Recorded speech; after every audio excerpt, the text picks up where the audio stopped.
B9 news కి స్వాగతం. జోగులాంబ గద్వాల జిల్లా ఆలంపూరు నియోజకవర్గం ఉండవల్లి మండల పరిధిలోని కలుగొట్ల గ్రామంలోని మధ్యతరగతి కుటుంబంలో జన్మించిన ఆర్వి శేషు అనే వ్యక్తి నేడు ఎంతో మంది నిరుద్యోగుల జీవితాల్లో వెలుగులు నింపి అందరికీ ఆదర్శంగా నిలిచారు. ఆయన జీవితంలో ఎన్నో ఒడిదుడుకులను ఎదుర్కొని చిన్నతనంలోనే నాయకత్వ లక్షణాలను అలవర్చుకుని తమ చుట్టూ జరుగుతున్న పరిస్థితులను దృష్టిలో ఉంచుకుని తాను జీవిస్తున్న సమాజానికి సేవ చేయాలనే లక్ష్యంతో యూత్ ఫర్ పబ్లిక్ అంటూ ప్రజల్లోకి వచ్చి తన యొక్క వంతు బాధ్యతగా సమాజానికి సేవ చేయాలనుకున్నారు.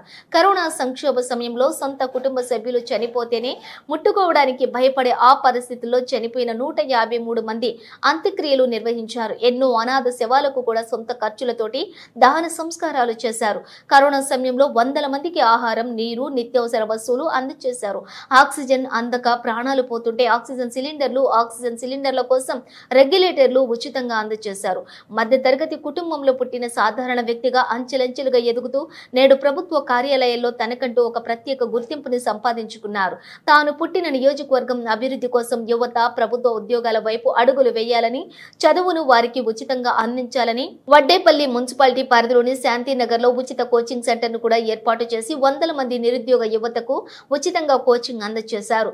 కానిస్టేబుల్ ఉద్యోగాల కోసం అడుగులు వేసే యువతకు కోచింగ్ తో పాటు ఫిజికల్ ఫిట్నెస్ ట్రైనింగ్ కూడా ఉచితంగా అందజేశారు. ఆర్వి శేషు కోచింగ్ సెంటర్ వల్ల 15 మంది యువత కానిస్టేబుల్ ఉద్యోగాలు సాధించారు. 61 మంది టెట్ అర్హత సాధించారు.